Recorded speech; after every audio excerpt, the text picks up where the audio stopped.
that he's found in this U.S. AID. It's a disaster. What the people, radical left lunatics, they have things that nobody would have even believed. The whole thing with 100 million spent on you know what, with money going to all sorts of groups that shouldn't deserve to get any money. With the money, I'd like to see what the kickback. As President Donald Trump ushered his way into the White House after his re-election, his second-term tenure comes with new nomenclatures and strong advocacy for his American First ideology.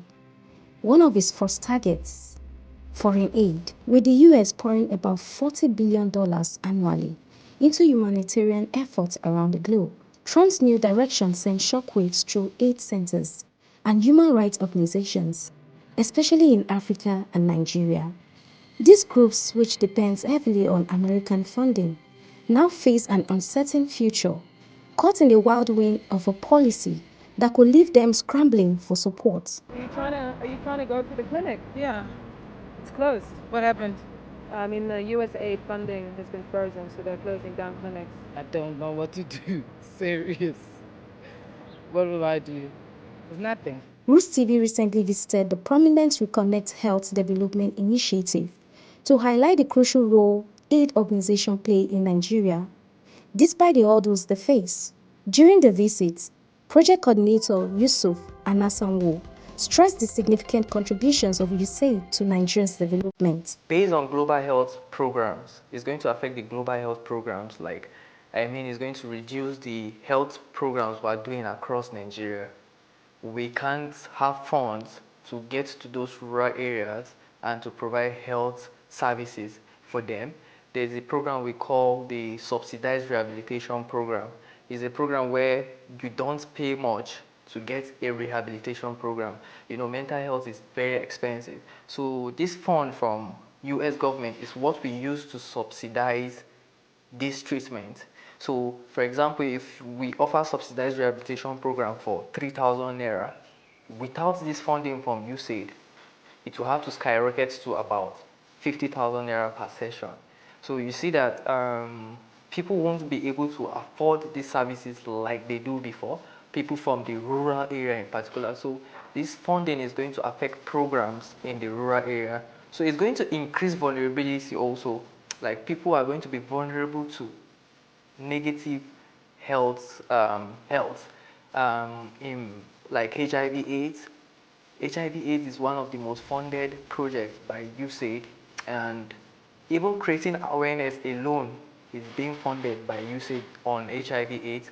So without this fund, you can't create awareness. You can't let people in the rural area know much about these whole health challenges. So there will be.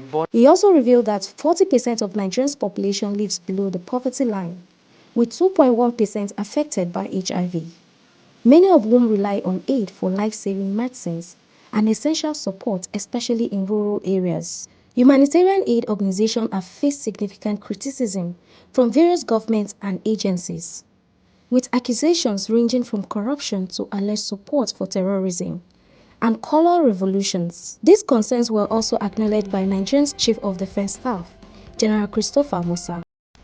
Yeah. NGOs, you know, there are so many things. If we want to go into NGO issues, there are so many things I had. Initially, when the NGOs came in, when we started, they didn't want any oversight function. They didn't want us to know where they were going to. We had issues with that because now they will go into the enclave of the terrorists and go and treat them. You are treating the same people that is attacking the communities. You tell them no, that you are neutral. How neutral can you be? We've had situations where allegations of arms, them conveying arms to us just to make sure that the war continues. We've had situations where they will tell you they are taking food to communities. Halfway to tell you the trailer has broken down. By next morning, the trailer is empty. And that vehicle that is broken down, the driver will just go and drive it and take it back. So what had happened? You have funded those guys. You are taking care of them equally. We've had several situations like that. So we said, no, it can't continue like that. And that's why we insisted with the state government that, look, the state government must know what's going on. So if any NGO comes, it must be registered. We must monitor what's going on. Yusuf Anasanwo maintained the NGOs across Africa do not necessarily support anti-government or anti-society ideas, but support every individual with respect to their ideologies and beliefs. Every NGO has its own vision, mission, and focus. Because we from the NGO sector, we believe that every human being has the right to live and the right to survive. So no matter your belief, your perspective, no matter what you do, you have the right to live and to survive. So every NGO with its own vision. I know of NGOs that support abortion in Nigeria. Like, if you go to the NGO, they'll tell you abort this child, you don't need a child now, because it's not a bad thing. Because if a baby is pregnant now, you know, in the reality of life, if this girl or this boy should have a child at this age, it's going to affect the design of his life. So this NGO are here to create awareness to you, to let you know that if you don't need this now, you should abort it. Because if you do this now, your life trajectory is going to be different. There are also some NGOs that support, I know of an NGO that supports LGBTQ. So the idea is not about what you do.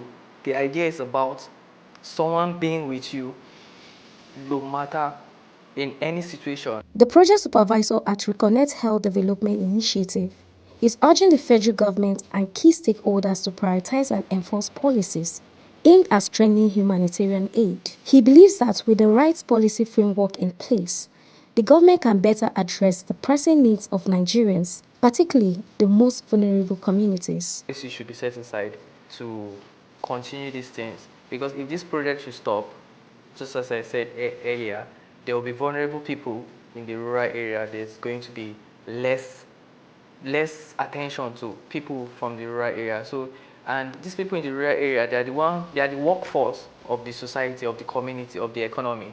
So you also need them to build an economy. So the government, this is the right time for the government to take a step, provide a policy, get a way to get funding for these projects, and open room for collaboration with NGOs. These are the experts, the people on the field, and try to fund them to continue this project. Though the funding is high from USAID, we cannot get up to those fundings for now. So we need to start a little bit. The government needs to be ready to take control of these things. And another department needs to be set aside to checkmate this project.